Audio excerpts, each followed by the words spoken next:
¿Qué tal? Veo gentecilla conectada por ahí. Pues bien, vamos a abrir la clase. Vamos a abrir la clase directamente. Vamos a meternos aquí. Y vamos a... Si me deja. Ok. Esto por acá. ¿Qué vamos a ver hoy? Pues glucólisis, queridos y queridas.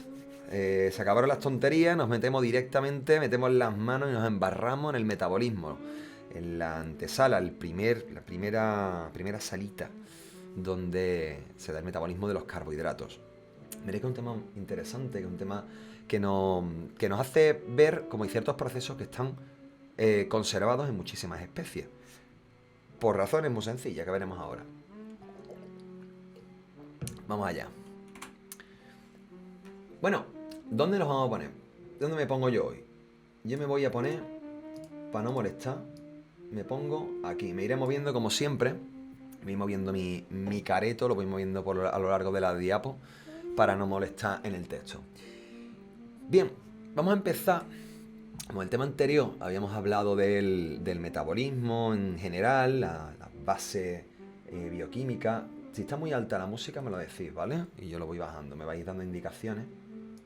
Pero la musiquita siempre nos relaja un poco. Yo sí me la voy a bajar un poco de aquí y listo. Habíamos visto que el metabolismo era un totum, ¿no? Todo un revolutum de reacciones que se cruzan y entrecruzan entre el catabolismo y el anabolismo. El inicio de este tema, o sea, nosotros el tema de la glucólisis lo vamos a conceptualizar directamente dentro del catabolismo, porque es una vía de desmontaje, una vía oxidativa, que lo que pretende es sacarle electrones y sacarle protones a esos compuestos energéticos, ricos energéticos, que ha producido otro ser, ¿eh? O que sacamos de nuestras reservas, ¿eh? Con el fin último de generar energía con la que podemos crear nuestras propias estructuras. Que el esquema, ¿vale? Principal del catabolismo que habíamos visto es que contaba con tres etapas fundamentales. La primera, obviamente, es la que decíamos, ¿no? Transformar esas grandes moléculas altamente energéticas, ya sean que vengan exógenas o endógenas, en sus unidades más simples. Ponemos, por ejemplo, que tenemos un gránulo de glucógeno o una cadena de almidón que ingerimos y tenemos que romperla, porque eso es una molécula muy compleja, muy grande, y hay que romperla en trocitos más pequeños que sean más manejables por nuestro metabolismo. La siguiente etapa es la degradación de esas subunidades simples, de esos monómeros, hasta llegar a un intermediario común, que en este caso es el acetil-CoA, que es el que entra, esa entrada, ese billete dorado, ¿no? con ese coenzima que veremos en el tema siguiente, entran a tocha, ¿no? Que decíamos que si está muy alta la música, yo la bajo, maespe. Yo la bajo, la voy a bajar de aquí, la voy a bajar de aquí. Mira qué bien. Tac. ¿Así mejor? Espero que sí. Yo creo que así está mejor, ¿verdad?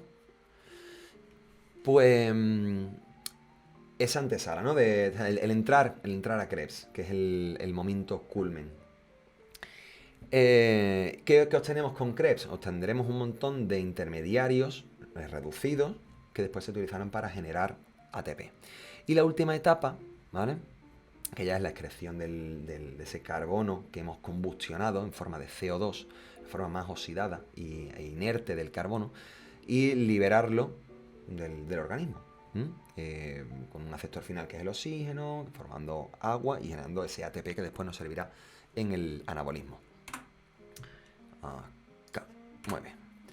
¿Qué rutas principales tendríamos en el catabolismo, el metabolismo glucídico? Habrían, como ya sabéis, estas rutas metabólicas tienen muchas conexiones, muchas paradas de metro donde puedo hacer transbordo en función de las necesidades.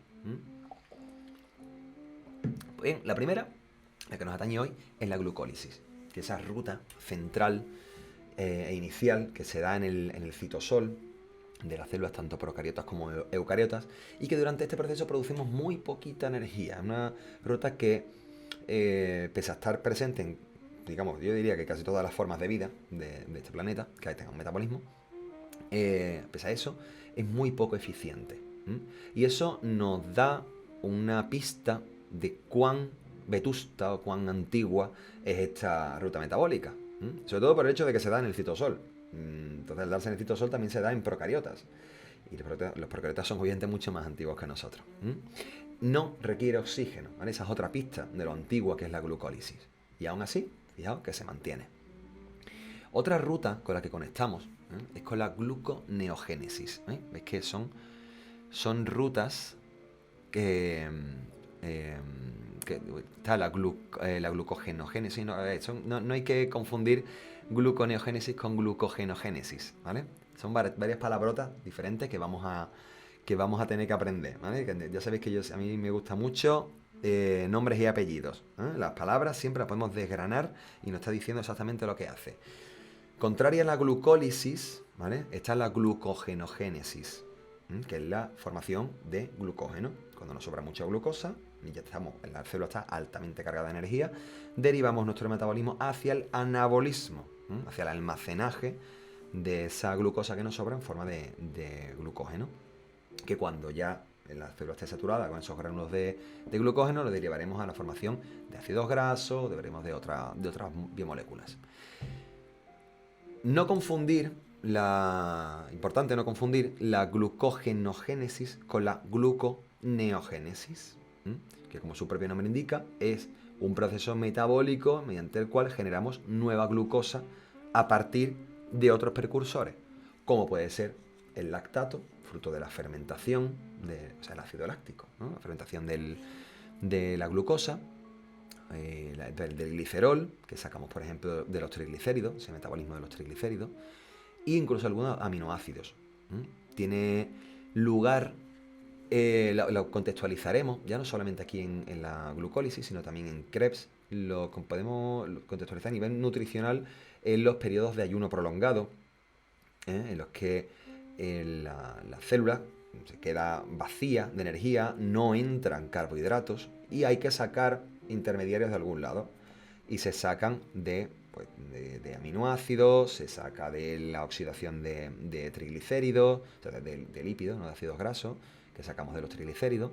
Y ahí vamos reconstituyendo el intermediario común que es el acetil-CoA. Otra, muy interesante, que es la vía de los polioles, es una ruta que consideraríamos alternativa. Y además que no la hacemos solo nosotros. Ahí es donde metemos la reducción del sorbitol, por ejemplo. Sorbitol, que es un poliol, que lo convertimos en fructosa y la fructosa ya la transformamos en glucosa para poder quemarla. Importante en ciertos tejidos como el cristalino, como los riñones, y también en la microbiota intestinal. Hay ciertas cepas dentro de nuestro intestino que son capaces de fermentar este tipo de compuestos y generan unos metabolitos que en algunas ocasiones pueden ser bastante molestos. No sé si sonará las dietas bajas en FODMAP, ¿vale? FODMAP, que son una serie de carbohidratos fermentables. Disacáridos, monosacáridos, oligosacáridos, polioles, que son fermentables por esas bacterias y a esas personas pues le da una distensión abdominal porque provoca acúmulo de agua, de gas y es bastante molesto. Entonces, a nivel nutricional también es interesante entender cómo la microbiota puede afectarnos, ¿no? A la hora del aprovechamiento de ciertos compuestos, ¿no? Y cómo nos puede afectar a nivel del bienestar. Y por último, hay una ruta muy interesante que es la que se estudia muy poco en los currículum de bioquímica en grado, es la vía de las pentosas fosfato. Que esta ruta es muy chula porque nos conecta la vía de los carbohidratos con la vía de los nucleótidos. Es decir, aquí os suena ribosa. La ribosa la encontramos tanto como componente central de los nucleótidos, ya sean de ADN o de ARN. Entonces estamos conectando directamente con el anabolismo del ADN y del ARN y también de su catabolismo.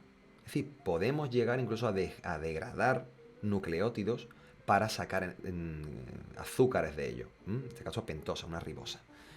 Y ahí lo podemos encontrar, por ejemplo, en el hígado, la glándula mamaria, corteza suprarrenal, ¿no? En los eritrocitos podemos encontrarlo porque, como veremos adelante, que el metabolismo no, como la película, ¿no? Todo a la vez en todas partes, eso no ocurre en nuestro metabolismo. Hay tejidos que hacen unas rutas, otros que se quedan a mitad, otros que hacen, están muy más especializados en el anabolismo, otros más en el catabolismo completo, ¿eh? Pero todas las rutas están interconectadas. Bien, ¿qué podemos decir de la glucólisis? ¿Vale? Detalles ínfimos o tontos, ¿no? de la glucólisis. Que en primer lugar, bueno, lo que tenemos que saber es dónde ocurre. Eso es lo primero. Y ocurre, como os he dicho, en el citosol, en el citoplasma. Una pista de lo antigua que es. No requiere oxígeno, ¿vale? Otra pista. Y tiene un sustrato inicial, que es una molécula de 6 carbonos, que es la glucosa, y una molécula final, un producto final que genera, que son 2 moléculas de piruvato. Y ahí es donde acaba la glucólisis. Las de piruvato que tienen 3 carbonos cada una. Las cuentas me salen. Esta glucosa es un excelente combustible, pese a que la glucólisis no es tan eficiente a la hora de generar energía. Son, al final, el rendimiento que saca son 2 ATP y 2 NADH. Muy buenas, Diego. Es un precursor muy versátil, porque, como habéis visto, podemos derivarlo tanto a rutas anabólicas como catabólicas, en diferentes ámbitos. Nos situamos, como hemos dicho, en el citosol, en este huequito aquí. Me voy a mover yo para acá, aquí mismo. Nos vamos a mover aquí, en este trocito aquí, de toda la complejidad de este diagrama, ¿no? del metabolismo, que aquí nos ha incluido incluso la fotosíntesis, porque bueno, por ser un poco más completo, ha metido también el metabolismo de las plantas, de los organismos fotosintéticos. Y nos vamos a centrar justamente aquí, ¿vale? La antesala del metabolismo de los carbohidratos. Muy bien. Pues, como iba diciendo, mira, si yo me pongo aquí, seguramente no moleste. Muy bien. Esta ruta, ¿vale? Mediante la cual los azúcares de 6 carbonos, ¿no? Especialmente la glucosa, se desdobla, se rompe, como veremos, formarán 2 moléculas de 3 carbonos, que es el piruvato. Y durante este proceso generaremos un poquito de ATP, en un balance final. Pues como veremos ahora, la glucólisis se podría explicar o describir con una metáfora de montar un negocio. Hay 2 fases. Cuando montas un negocio, requiere una inversión y después te genera un beneficio, si todo va bien. Y en la glucólisis no dista mucho de esto. Habrá una necesidad de un doble gasto de ATP, una activación de este carbohidrato, para que después, a través de procesos de fosforilación a nivel de sustrato, es decir, que se formará ATP a raíz, con el propio contacto con el sustrato, se generará el ATP suficiente que en balance neto me dará positivo. Bueno, ¿qué más podemos contar? Como decía, hay una fase preparativa, una fase de inversión y una fase de beneficio. Esta fase preparativa, aquí hay una podríamos separarla aquí, ¿no? Ponemos una línea aquí. Este primer bloque sería la fase de preparación, donde hago un doble gasto de ATP, aquí y aquí. Y después hay una fase de beneficio, donde esos mismos fosfatos que yo he invertido en mi sustrato, los voy a recuperar, en la fase de beneficio. Primera fase. Esta primera fase inicia con una glucosa.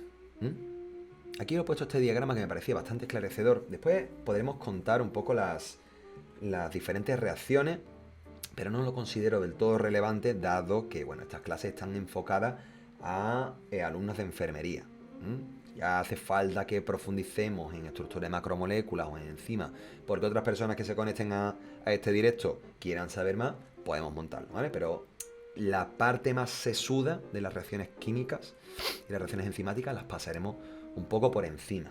Solamente atenderemos a puntos clave de esas reacciones que nos ayudarán a entender el porqué de la regulación.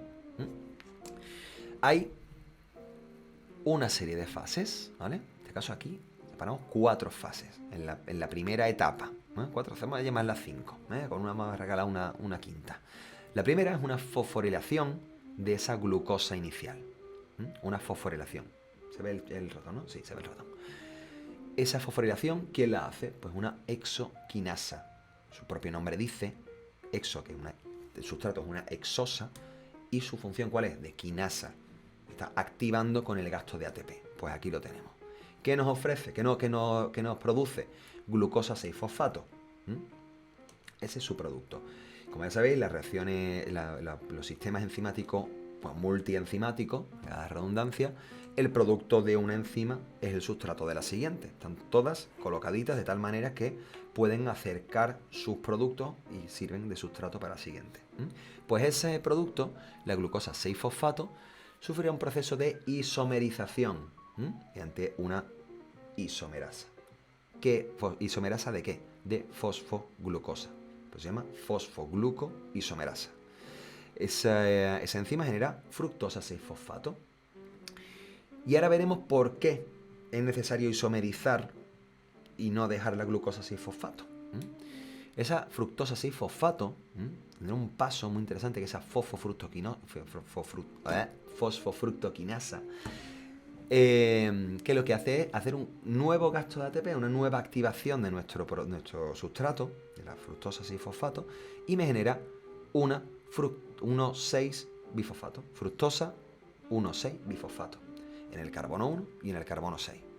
Y ya está preparada para que una aldolasa, que es una enzima que lo hace romper por la mitad, me genere dos compuestos de 3 carbonos, que es la dihidroxiacetona fosfato y el gliceraldehído 3-fosfato. Tengo ya mis dos compuestos fosfatados y de 3 carbonos. ¿Qué ocurre aquí? Que el proceso que sigue después, que es la siguiente fase, la de beneficio, solo da inicio con la glucosa, el gliceraldehído 3-fosfato, el G3P. La dihidroxiacetona, por la forma que tiene un carbono con un doble enlace con un oxígeno, no sirve de sustrato para la enzima que viene después. Por lo tanto, es necesario isomerizarlo.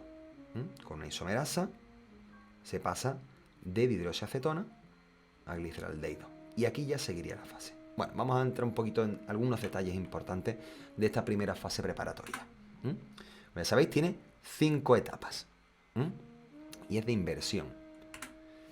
La primera, que hemos visto ya, esa primera activación, ese primer gasto de ATP, mediante una exoquinasa, que gasta su ATP con su magnesio, que forma parte del sitio activo, y cataliza la reacción de fosforilación en el carbono 6. No hemos dicho ninguna mentira. Aquí lo tiene. Después, habíamos dicho que había una isomerización. Necesito isomerizar, cambiarle la forma a mi azúcar para poder realizar una segunda fosforilación. Y esa isomerasa me cambia el anillo de pirano a furano. ¿Por qué hace esto?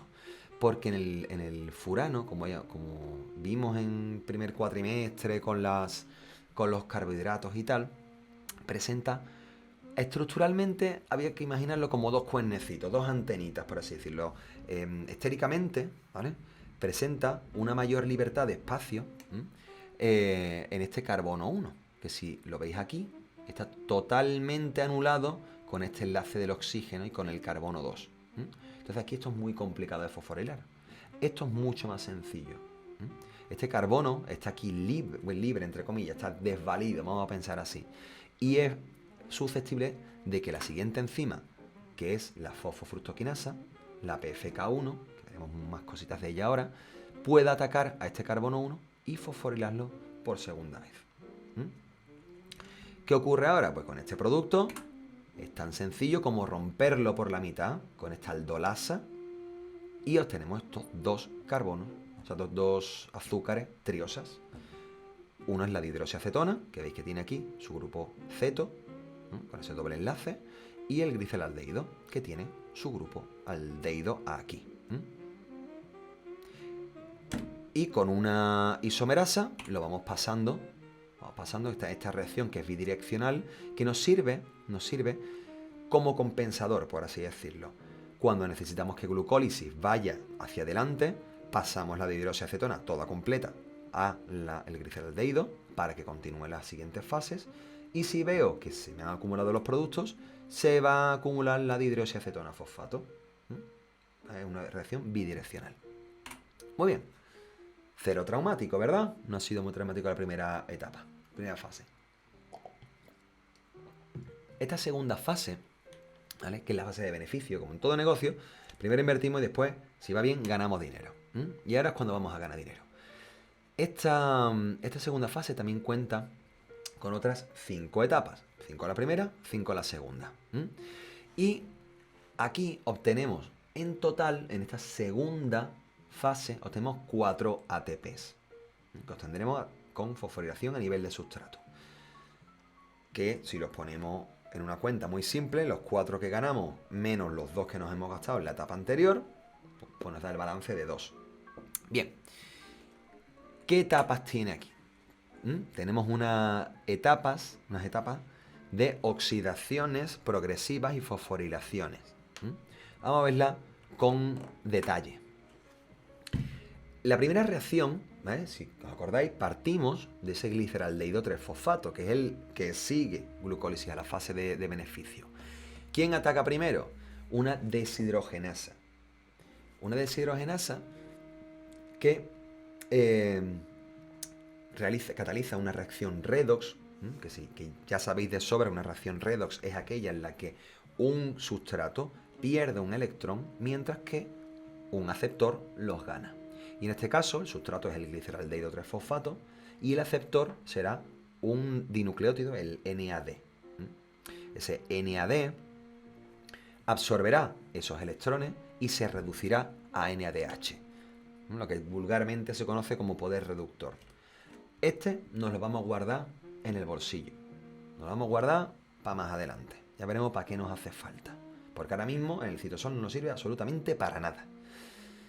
De camino, la reacción redox permite que esa misma deshidrogenasa le pegue a este carbono de aquí, le pegue al carbono 1, le pegue un fosfato inorgánico. Hemos fosforilado el sustrato, de manera casi espontánea, digamos, aprovechando que le hemos quitado ese electrón de camino. Hemos debilitado ese carbono y se le ha podido pegar un fosfato. Y ya tenemos una triosa bifosfatada en el carbono 1 y en el carbono 2. Esto va a ser muy importante para lo que viene después. Veréis. Viene porque ese fosfato me permite que una quinasa de fosfoglicerato, una quinasa, lo aproveche para generar nuestra primera molécula de ATP. Esa primera molécula en ATP que podemos obtener. Pero no olvidéis que tenemos 2 moléculas de 3 carbonos, que son las 2 moléculas de 3, que las 2 triosas que hemos obtenido en la fase preparatoria. Que esto se está dando por 2. Estas reacciones de aquí están en duplicado. Por lo tanto, todo producto hay que multiplicarlo por 2. Pues bien, hemos obtenido nuestra primera molécula de ATP. Ya solo con esto, y con la paralela que está ocurriendo aquí, ya con estos 2 ATP, ya hemos pagado la deuda que teníamos de la inversión en la fase preparatoria. ¿Qué viene ahora? Vienen una serie de fases de mutasas, de isomerasas, que mueven un fosfato de un lado a otro, ¿vale? Vamos a quedarnos con esto. ¿Y qué me permite hacer ahora?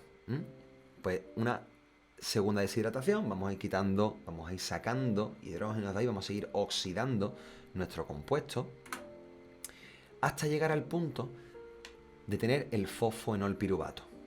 Este fosfoenolpiruvato, que está activado aquí en el carbono 2, con este grupo enol aquí, nos permite que con una quinasa, de nuevo, toda quinasa es la que manipula y maneja el ATP, tanto fosforilando a sustratos como sacándole fosfatos para generar ATP, nos permite defosforilar a este fosfoenolpiruvato, la redundancia, obteniendo nuestro segundo par de ATP, porque aquí nos sale uno, pero no olvidéis que aquí se está dando la misma reacción, ¿vale?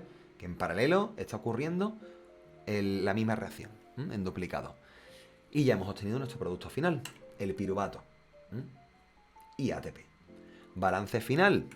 Nos hemos quedado 2 piruvatos. Me voy a poner por aquí, espérate, para que veáis bien. Me pongo aquí. ¿Qué hemos obtenido? Pues de nuestra fase preparatoria hemos perdido 2 ATPs, pero en la fase de beneficio hemos tenido 4 ATPs más 2NDH al principio, con esa deshidrogenasa. Balance 2 ATP, 2NDH. Ese es mi balance de la glucólisis. Y fin, y eso es la glucólisis. Grosso modo, ya sabéis que esto está adaptado al temario de alumnos de enfermería, porque nosotros lo que nos interesa no es aprendernos de memoria la ruta, sino saber contextualizar la ruta, entenderla dentro del contexto metabólico, aprender los puntos claves de regulación que veremos ahora, que son muy sencillitos, y ver las patologías asociadas a las mutaciones de estos efectores, ¿no? De estas enzimas. Eso es lo que realmente nos interesa. Bueno, ¿qué es lo que nos toca ahora? La regulación. Que estoy aquí en medio. Bueno, voy a ponerme aquí mismo para que se vea bien. La regulación tiene 3 puntos. La glucólisis tiene 3 puntos de regulación y son muy sencillitos de memorizar, ¿vale? Y tienen muchísima lógica.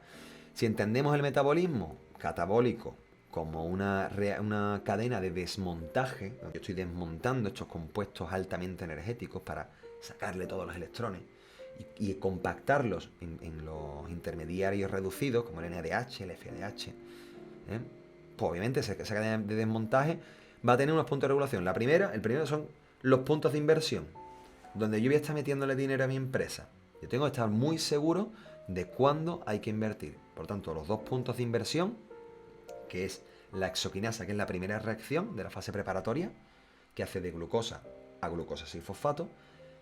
La tercera reacción, que es la que me pasa la fructosa 6-fosfato con gasto de ATP a fructosa 1,6-bisfosfato. Y aparte, la fase final, la última reacción, la del fosfonilpiruvato, que pasa a piruvato. Controlo en los 2 puntos de gasto y en el punto final. ¿Quién regula cada uno? Pues veréis. Especialmente lo que controla el metabolismo es el estado energético. Es una nota común en todas las reacciones metabólicas. A mayor nivel energético, a mayor cantidad de ATP y de su precursor del NADH tenga en mi célula, más voy a parar mi catabolismo y más lo voy a derivar al anabolismo. Si yo tengo mucha energía, no me sirve de nada seguir quemando, porque no tengo dónde gastarla.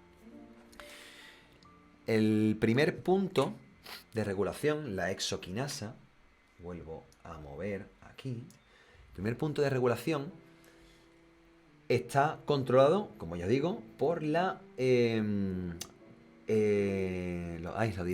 por el ATP, por la cantidad de ATP y de NADH que haya. La exoquinasa tiene un lugar alostérico para su regulación. Como ya sabéis, el alosterismo me permite modular a través de productos u otras sustancias, otras moléculas, me permite regular la actividad de una enzima, activándola o potenciándola. Este caso me gusta mucho comentarlo porque la glucosa 6-fosfato es fundamental en los eritrocitos y es fundamental en las células musculares. Porque obviamente son los eritrocitos, porque principalmente hacen glucólisis, no hacen Krebs, principalmente no hacen Krebs, así que principalmente es un metabolismo muy rápido, poco eficiente, pero muy rápido, no le hace falta mucho más. Los eritrocitos son muy susceptibles a todo lo que le toque la maquinaria de glucólisis, y veremos un caso peculiar de cuando se muta, no esta, sino la siguiente. En esta enzima, ¿vale? Aparte del ATP, que lo modula, iba a decir algo y se me ha olvidado, pero creo que lo he dicho. Sí, sí, eso, sí.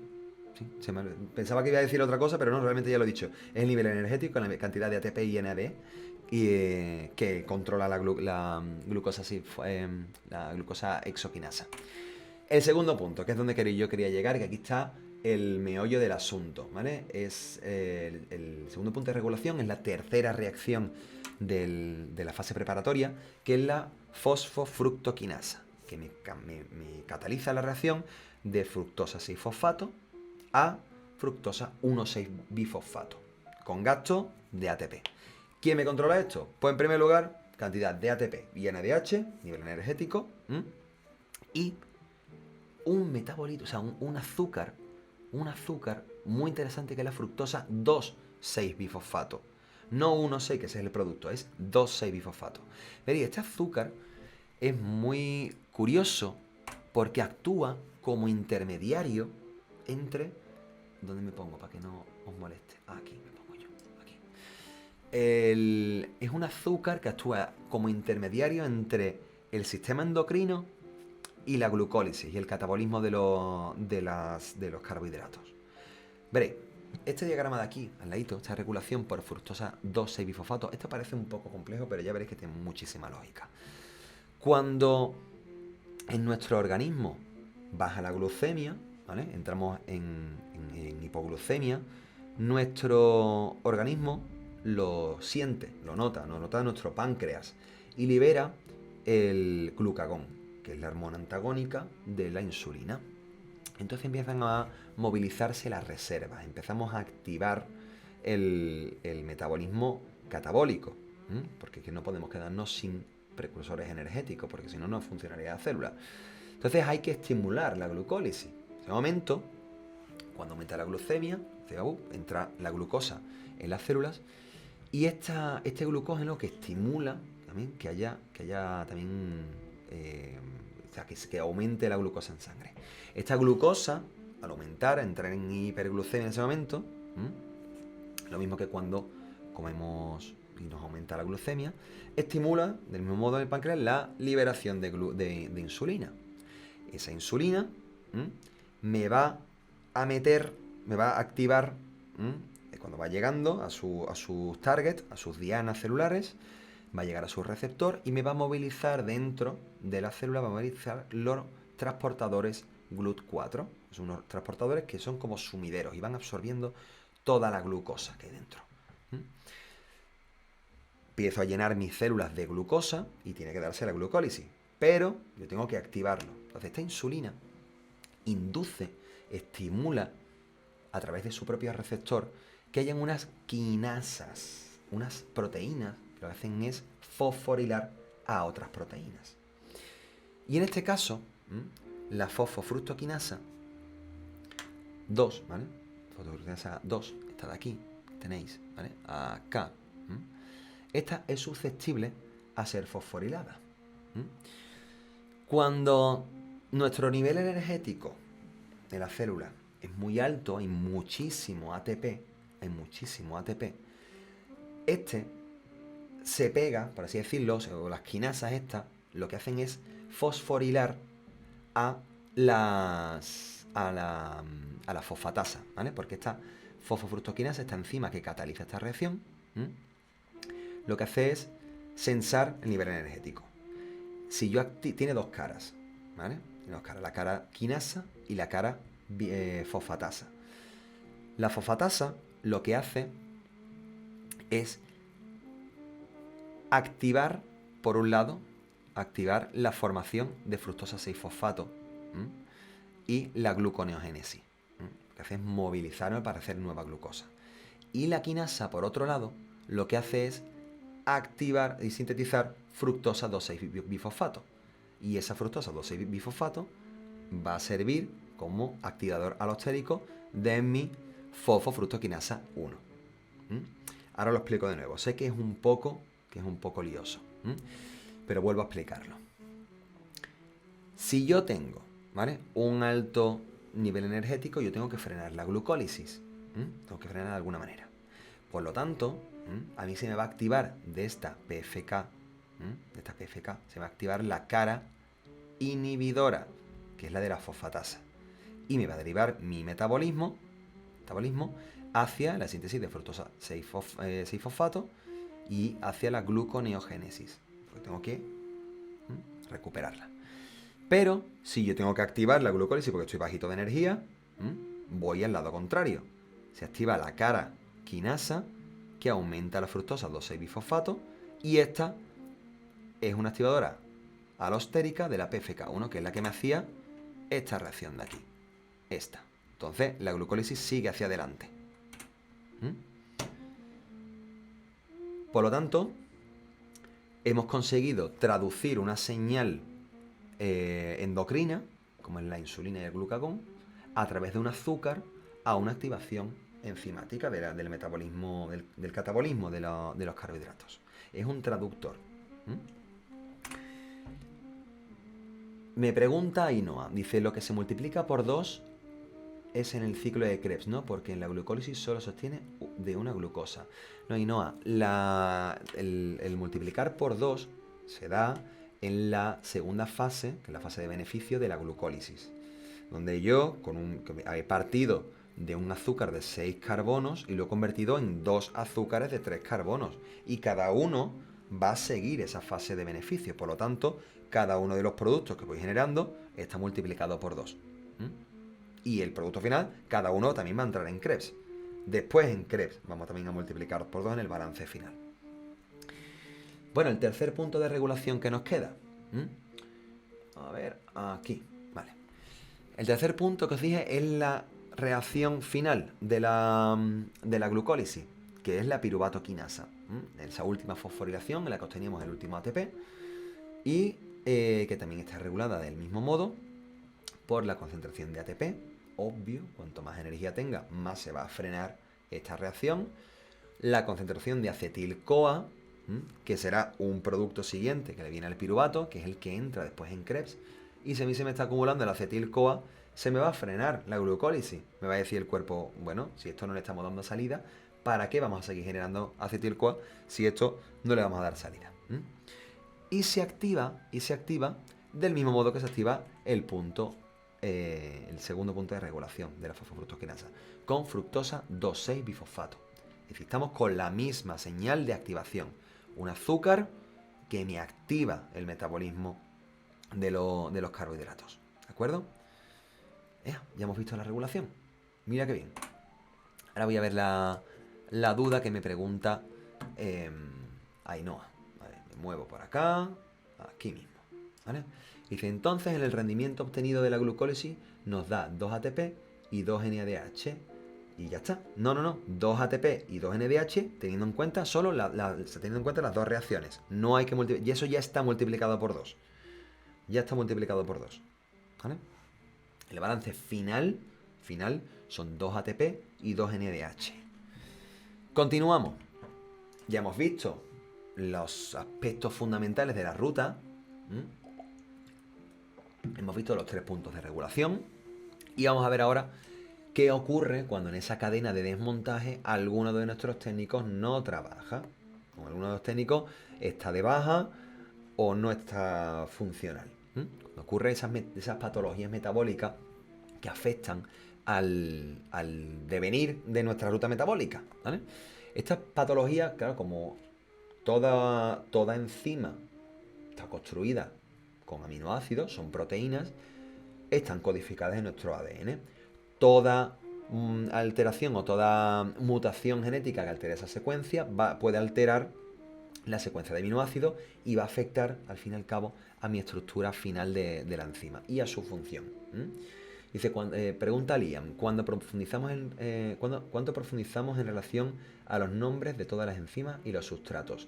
Céntrate en los puntos de regulación, los puntos clave, ¿vale? Los puntos clave que son en glucólisis la fase inicial, la fase preparatoria, que son las 2 quinasas y esa aldolasa que corta por la mitad. Y en la fase de beneficio, la deshidrogenasa que me da NADH y las 2 fosforilaciones a nivel de sustrato. ¿Vale? Y que casualmente coinciden con los puntos de regulación. ¿Vale? El resto, piano. ¿De acuerdo? Bueno, pues como os iba diciendo, toda mutación que afecte a mi secuencia de ADN que codifique para mi enzima va a joder de una manera u otra, tiene posibilidad de joder mi secuencia de aminoácidos, que va a afectar a mi estructura de la proteína de la enzima final y va a alterar su función. ¿Vale? Ya sabéis que en cuanto a enzimología, estructura genera función y función depende de estructura. ¿De acuerdo? ¿Qué ocurre cuando alteramos alguna? Vamos a ver algunos ejemplos de cómo podemos joder o destruir el metabolismo, cargarte el metabolismo de una persona si tocas la pieza correcta. Una de las reacciones de nuestra glucólisis, ¿no? Esa glucosa 6-fosfato deshidrogenasa, que se llama en la fase preparatoria, esa carencia de glucosa 6-fosfato deshidrogenasa afecta especialmente a los glóbulos rojos. Especialmente a los glóbulos rojos. Porque, como os he dicho, solo hacen glucólisis. Los glóbulos rojos no hacen Krebs. Ellos tienen un metabolismo muy rápido, muy poco eficiente, viven muy poquito, y no tienen tiempo de ponerse a hacer rutas metabólicas que requieren un poco más de tiempo o requieren de oxígeno y tal. Entonces son simplemente transportadores, necesitan la glucosa suficiente, o sea, el ATP suficiente para mantener su osmosis y para funcionar. Entonces, la deficiencia de la glucosa 6-fosfato deshidrogenasa se da por una alteración, por una mutación de un gen que está ligado al cromosoma X. Y como toda enfermedad ligada a un gen del cromosoma X, afecta más a los chicos que a las chicas. Bueno, a las personas con XY que a las personas con XX. Vamos a entenderlo de ese modo. Porque al tener un solo cromosoma X, si tienes fallado ese gen, lo vas a expresar igualmente la mutación. Si eres heterocigótico, tienes 2 cromosomas X, puede que una de las copias buenas oculte o enmascare a la otra. Esa deficiencia de la glucosa 6-fosfato deshidrogenasa implica que ante ciertos fármacos, ciertos compuestos, alteremos la estabilidad, la integridad de los glóbulos rojos, porque se acumulen metabolitos intermedios que afecten a la hemostasis, o sea, a la osmosis del propio glóbulo rojo, alterando su osmolaridad, su presión osmótica, y va entrando agua y se van inflando y pueden llegar a lisar, provocando hemólisis, que exploten los glóbulos rojos. ¿Y qué ocurre cuando te exploten los glóbulos rojos? Pues básicamente, primero, disminuye la eficiencia de la oxigenación de tu sangre, cuando llega menos oxígeno. A largo plazo puede llegar a provocar necrosis en algunos tejidos, puede provocar una acidosis en la sangre, provoca ictericia por esa acumulación de la bilirrubina en la córnea, en la piel, puede afectar en muchos sitios. Decaimiento, fatiga. ¿Y quién puede provocar esto? Algunos antipalúdicos como la quinina. Son personas que no pueden beber tónica, o pueden beber mucha, o les puede provocar hemólisis. Los gin tonic te pueden hacer que te explote la sangre, en este caso, si eres deficiente de esta enzima. El ácido acetilsalicílico también. Algunos, los AINES, los antiinflamatorios no esteroideos, y algunas sulfamidas también. Y no solo eso, sino también algunos compuestos presentes en algunos alimentos, como las habas. ¿Os suena el favismo? Pues el favismo es una enfermedad que tiene su base genética en la deficiencia de la glucosa 6-fosfato deshidrogenasa. Ahora vamos a ver un caso clínico muy interesante que os tengo ahí guardado. Porque tienen una alta concentración de unos compuestos muy específicos que saturan el glóbulo rojo y hacen que se inflen, que se formen esferocitos, que son glóbulos rojos hinchados, como si fuese un balón de Nivea, y acaban explotando. Fíjate tú, comer habas hace que te exploten los glóbulos rojos. Qué curioso. ¿Qué otra enfermedad podemos encontrar aquí? Ah, bueno, mira, sí os lo he puesto, un caso clínico. Pensaba que lo tenía por ahí guardado, pensaba que lo tenía para ponéroslo en otro sitio, pero os lo voy a poner aquí, que de hecho vamos a contarlo. Un caso clínico, ¿vale? Niño de 21 meses sin antecedentes relevantes, salvo gestación por donación, consulta por decaimiento febrícula de 12 horas, palidez mucocutánea, ictericia, shock compensado y coluria, es decir, oscurecimiento de la orina. Ya nos está diciendo que hay un problema con la hemoglobina. Se está acumulando bilirrubina por un lado y urobilinógeno que se está perdiendo por la orina. En analítica, anemia con hemoglobina baja, signos de hemólisis, porque hay una LDH muy elevada, una lactato deshidrogenasa muy elevada. No dice la isoforma, pero intuimos que es la isoforma presente en sangre. Hiperbilirrubinemia, obvio. Aptoglobina baja, que la aptoglobina es aquella que es quelante que el antes de la hemoglobina libre. Entonces, si hay mucha hemoglobina libre porque han explotado los glóbulos rojos, la aptoglobina empieza a captar y se nos acaba la aptoglobina libre. Se queda toda atrapada. Nos dice que hace un COMS, ¿vale? Un test de COMS directo e indirecto que es negativo. Ahora explicamos lo que es el test de COMS, ¿vale? Que es muy sencillito, relevante, pero os he puesto una diapositiva precisamente para que sepáis cuál es el test. Que dice, se observan esquistocitos y esferocitos, ¿vale? Que aquí los tenemos presentes. Esos esferocitos, que son los glóbulos rojos hinchados. Transfunden con hematíes y bilirrubina. El test de COMS, ¿vale? Es este de aquí. Lo que intenta es detectar anticuerpos propios que se hayan fijado a la membrana de los glóbulos rojos, que hay muchos fármacos que pueden provocar que esto suceda. Entonces, si los anticuerpos se pegan a los glóbulos rojos, acaban siendo sonizados, acaban afectando su función y provoca una anemia. Entonces, se hace un test, cuando el nene te viene con esta pinta, dice, bueno, vamos a ver si es por autoinmunidad. Por eso se hace el COMS, básicamente. Por eso lo hacen.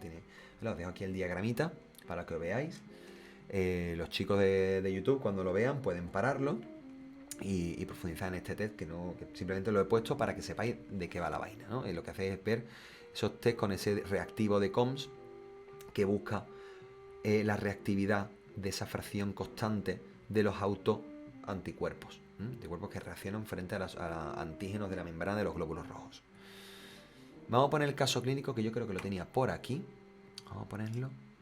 Lo tengo aquí. ¿Cuál era? Era este de aquí, ¿no? 46. No era este. No era este. Lo tengo por acá. A ver, este de aquí. Vamos a ponerlo. Vamos a cargarlo. Ok. ¿Qué se ve por aquí?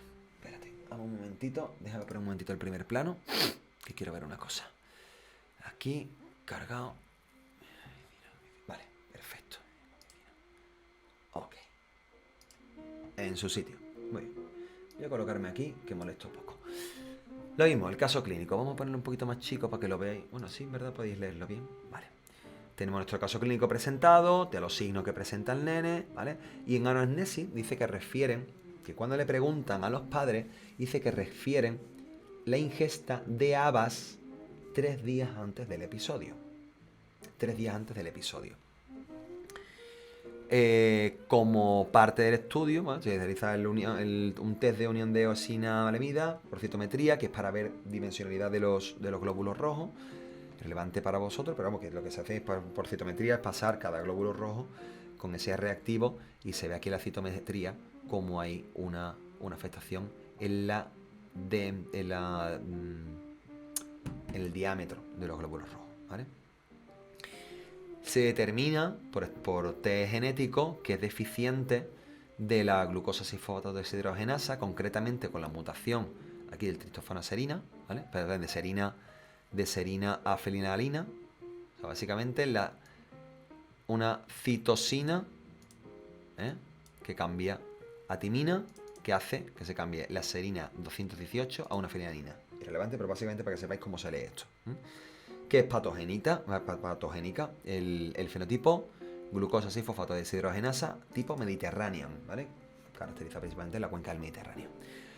Que está asociado con la anemia hemolítica y con el favismo. El favismo, ¿vale? El favismo es una enfermedad que tiene su causa en esta deficiencia de la enzima y que provoca hemólisis porque las legumbres, ¿vale? Especialmente las habas, ¿vale? Vicia faba, que es el nombre científico, contiene altas concentraciones de ¿cómo se llama? Me sale vicina. Eso, vicina y convicina son los compuestos que tienen en alta concentración. Y estos pueden desencadenar pues, la hemólisis del glóbulo rojo, porque afecta a esa glucólisis, ¿vale? Se empieza a llenar de agua y explota. Entonces es bastante severa y es muy llamativa en nenes de corta edad. Y es congénita, es la putada que es congénita. Vamos a volver a nuestra diapo, aquí de clase. Tac. Vamos a ponerlo aquí en grande. Ahora, muy bien. hemos visto este caso clínico. Test de OM. Mira, lo que hacía el test de osina malemida, el EMA, que os he dejado aquí algún enlace por si alguien lo quiere ver. Igual lo pongo también en la descripción del vídeo de YouTube, si me acuerdo, lo pondré. Si no, pues lo pilláis y punto. Reacciona este test de osina malemida, reacciona frente a proteínas estructurales de la membrana. Entonces, se ve cuando yo pongo esa eosina malemida, que se pega a esos componentes estructurales de la membrana, si mi membrana está rota, obviamente me van a salir menos glóbulos rojos, ¿vale? Unas dimensiones diferentes. Y se va a acumular especialmente porque aquí se da señal por el debris. Hay debris que quede y aparte los glóbulos rojos son más pequeñitos. Eso es para eso sirve este test, para medir el nivel de hemólisis, de rotura, de explosión, digamos, de los glóbulos rojos. ¿Qué otro casito clínico podemos ver? Pues la cetoacidosis en la diabetes mellitus, ¿vale? Ya lo vemos, lo pongo aquí.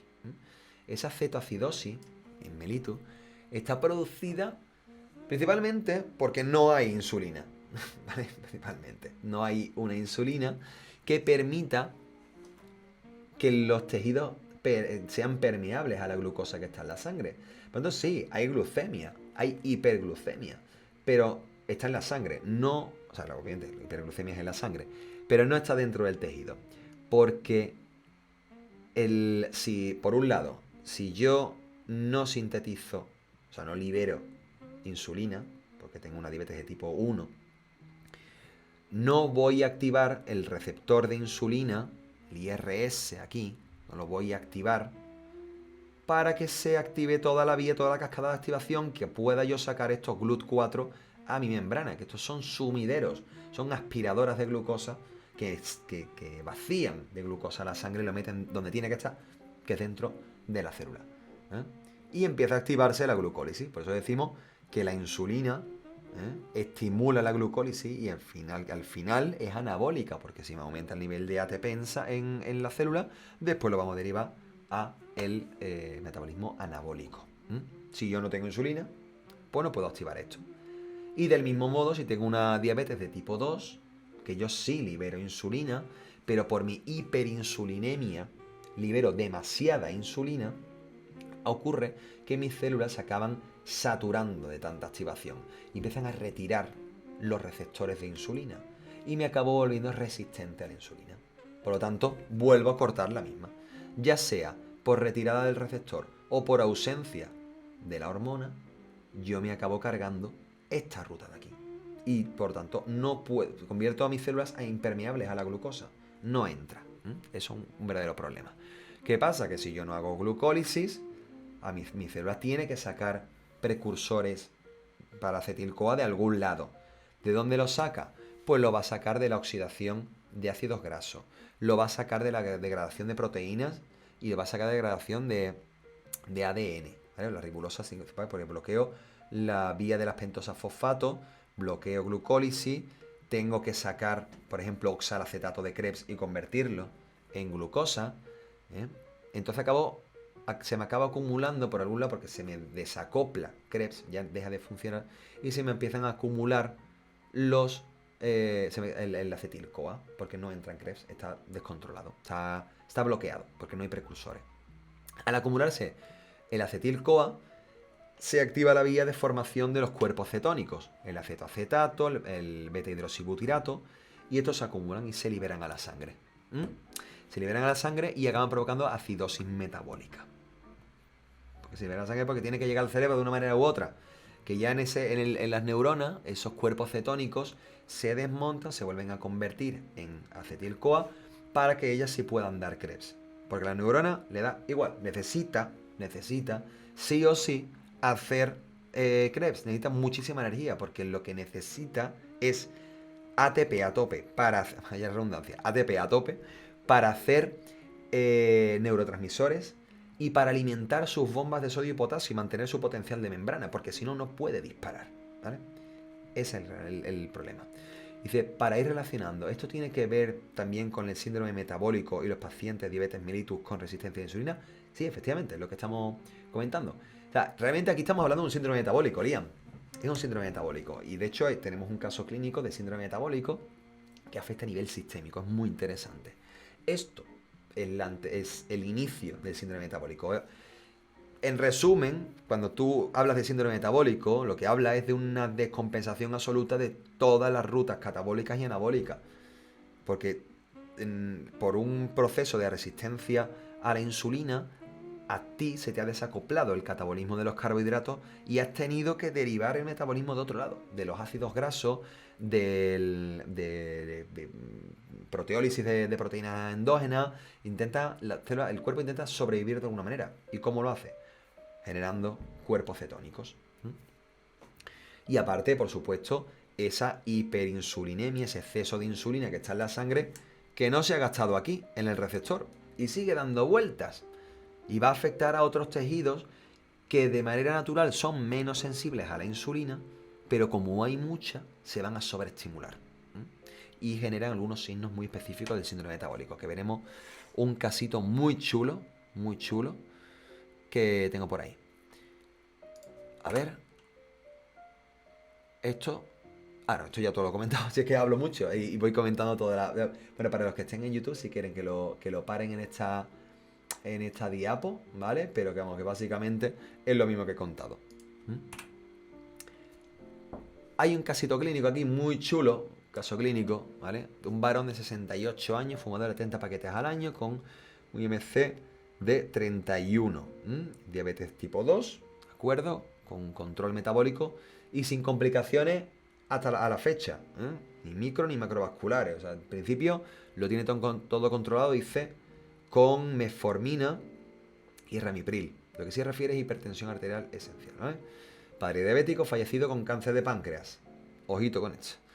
Consulta de servicio por un cuadro de 4 días de evolución caracterizado por polidipsia, poliuria, polifagia y acompañado de un deterioro general con un dolor abdominal difuso. Es decir, si este señor tiene bien controlada la diabetes con su metformina y tal, y con el ramipril, tal, porque consulta con los mismos signos de un debutante de insulina. Algo está pasando. Entonces tenemos que irnos directamente al páncreas. Tenemos que ir directamente al páncreas. Vamos a ver este... Es que yo creo que lo tengo aquí. Yo creo que sí que lo tengo. Yo creo que lo tengo abierto. Tengo abierto. Aquí. ¿Vale? ¿Qué es lo que le miran? Vamos a buscar aquí a mi compañero. Vamos a ver. El tipo cursa de repente, le miran hemograma normal, pero la bioquímica con una glucosa de 541. Voy a ponerle un poquito más grande para que lo podáis ver. Glucosa de 541 por las nubes. Bilirrubina, subidita, ¿vale? GOT y GPT por las nubes. Estamos hablando de que incluso puede haber hasta afectación hepática por algún lado. Lipasa, proteínas C normales y gasometría con un pH medio tocadito, diría yo, medio tocadito. Y después miramos en orina, glucosa por las nubes, cuerpo cetónico por las nubes. Si este señor toma metformina, ¿qué diablos está ocurriendo? ¿Qué procedimientos siguen? Lo primero, un bolo de insulina. Bolo de insulina rápida por un tubo, porque esa sangre hay que vaciarla de glucosa. No vaya a ser que haya una afectación de microcirculación a nivel de córnea, a nivel de capilares en el dedo, que afecte al riñón, que puede afectar. Bolo de insulina para vaciar. Y dice que cuando empieza ya a bajar, ¿vale? Que tú que viene de unos, de esos de los 541, ya le baja más o menos 200, se le pauta la glargina, perdón, y le meten un isotónico, ¿vale? Le meten isotónico y al ratito adición de glucosado. Este glucosado es bastante contradictorio que se lo hayan puesto y dice, tú a ver si ya tiene la glucosa en 200, porque leche le pones un glucosado al 5. Esto básicamente por mantenimiento de la volemia, ¿vale? Por mantenimiento de la volemia, y puede ser muy más que probable que un señor que en cuestión de horas le han bajado la glucosa de 541 a 200, es probable que a lo mejor le haya dado una sensación de medio mareo o le haya dado un bajoncillo y se lo hayan puesto. puede ser, ¿vale? Puede ser, que sea una cuestión circunstancial. Le miran, le hacen una eco abdominal, y ven lesión y dilatación de la vía biliar intra y extrahepática. Y una lesión en el hígado. ¿Qué miran después?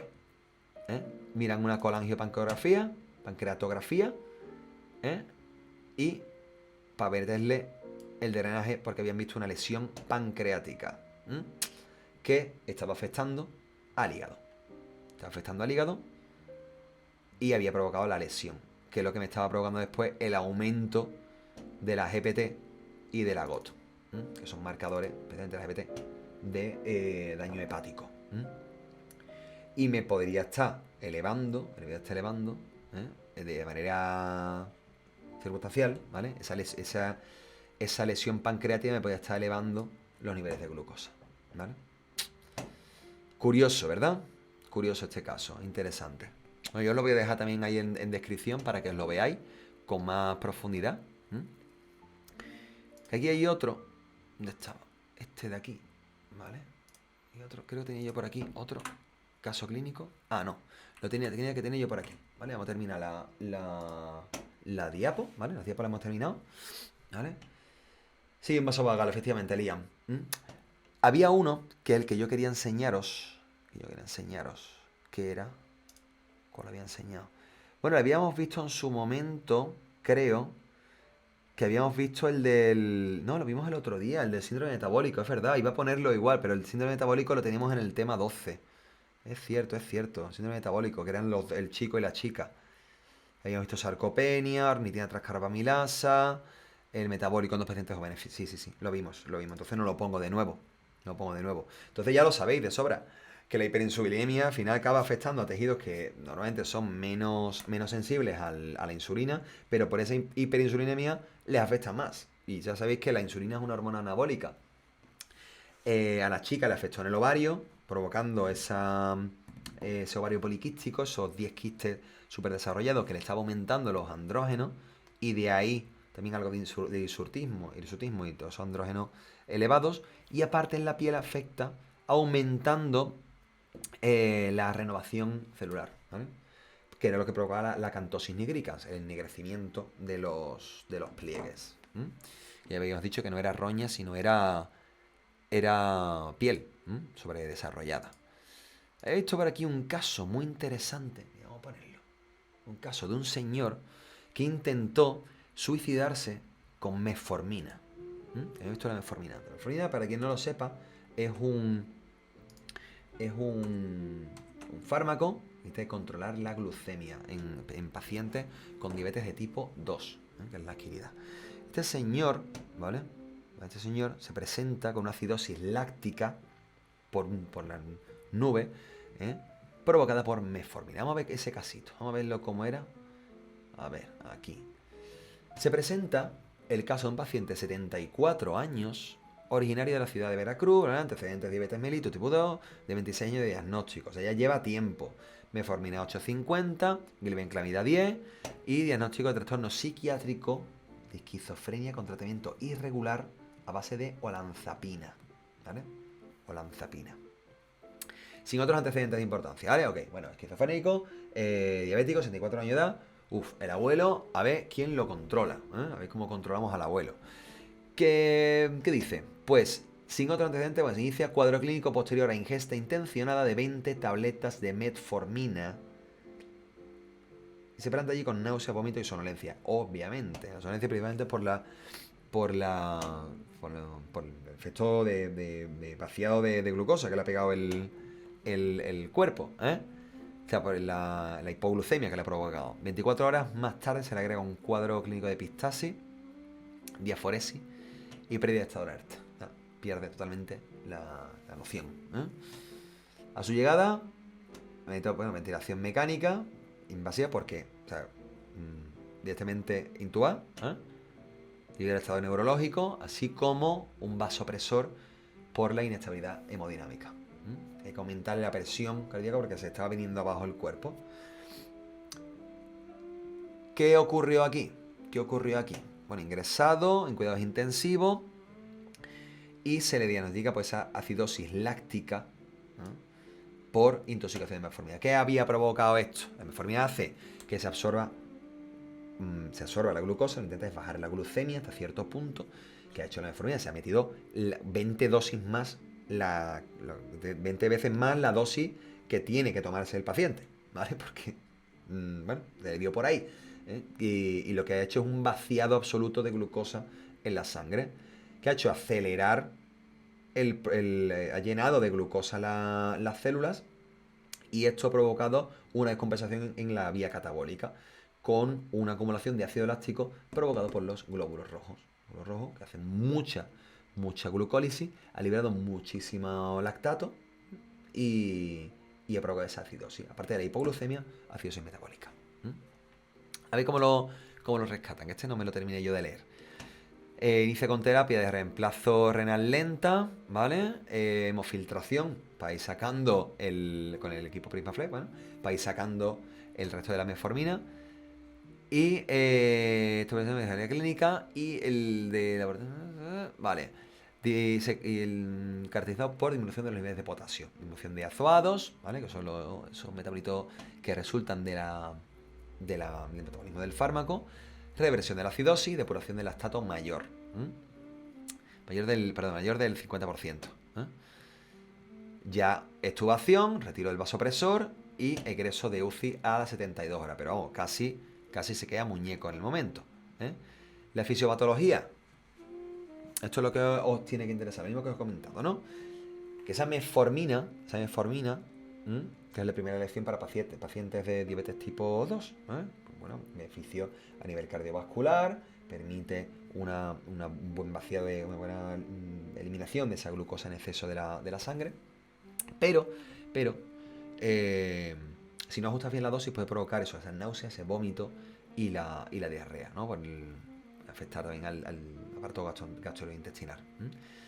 El problema más temido precisamente es ese, la acidosis metabólica, que deriva de la fermentación del piruvato, como habéis visto. No hemos llegado a ver la fermentación, pero que sepáis que si yo el piruvato no lo quemo en Krebs con una vía aeróbica, sino que yo le meto al fast forward a mi glucólisis, acumulo mucho piruvato y la célula tiene que quitárselo de en medio. Y la vía más rápida es fermentando, provocando ácido láctico, como hacen los músculos.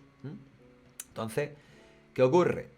Que ese exceso de metformina le ha acabado llenando su sangre de lactato. Ese desbalance que os decía, aumento de su producción, disminución de la eliminación, lo que hace es liberarlo a sangre. Y el hígado, que es el principal detoxificador del ácido láctico, que lo revierte al lactato y lo devuelve a los músculos a través del ciclo de Cori, no da abasto, porque hay tanto ácido láctico que no puede lidiar con él. Así que esa es la razón. O sea, si conocéis a alguien que tome metformina por una razón o por otra, decirle que no es una buena idea el tomarse en exceso estas pastillas, ¿vale? Tenerlas muy bien controladas. Efectivamente son pacientes muy sensibles, porque normalmente esta diabetes de tipo 2 va asociada a otras problemáticas, como síndrome metabólico o una obesidad ya en otros niveles, a hipertensión, ¿va? Entonces, el cuerpo hiperinflamado, hipertenso y en un estado, digamos, de IMC elevado, es más susceptible de padecer accidentes cerebrovasculares, descompensaciones metabólicas, ¿sabes? Son cositas que hay que tener en cuenta, ¿vale? Pues bien, ¿qué os ha parecido? Este caso clínico es interesante. Me gusta.